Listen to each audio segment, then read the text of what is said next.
So you're listed. We've kind of narrowed down a little bit what that looks like, and now we're looking at from the perspective of a carrier. So as a carrier, I've narrowed down my search radius to 25 miles of Pompano Beach, Florida, headed to within 25 miles of Chicago to kind of narrow down this list. So as you can see, it's a much shorter list than it was in the previous videos, and a few different markers that indicate if it's an enclosed shipper or maybe if it's non-running. I can't see it obviously because of the blur, but I've organized it as the highest price at the top and the lowest price at the bottom. Usually the highest prices are going to be for enclosed or for non-running vehicles. So that indicator just serves as a warning. So if the driver's looking and he doesn't have enclosed or he's not equipped to handle a non-running vehicle, just ignore it. And there's certain functions on the site that allow a carrier to weed those out.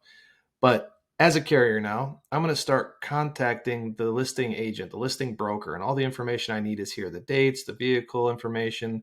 There's a lot more detail that I can open it up, which doesn't necessarily matter from the customer side. But as a carrier, if I'm going to go through here, I'll start analyzing. There's ratings, there's reputation, things like that that brokers are judged by carriers. And I'll call these brokers and I'll try and fill my truck.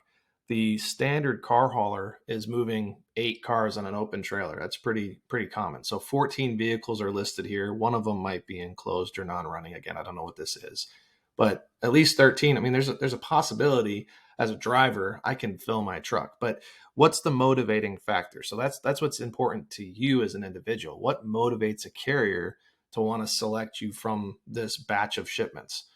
In my opinion, they're going to want something that's at or above the median rate. Meaning, if you're at the very bottom of the list, you're the last person that's going to get called more than likely.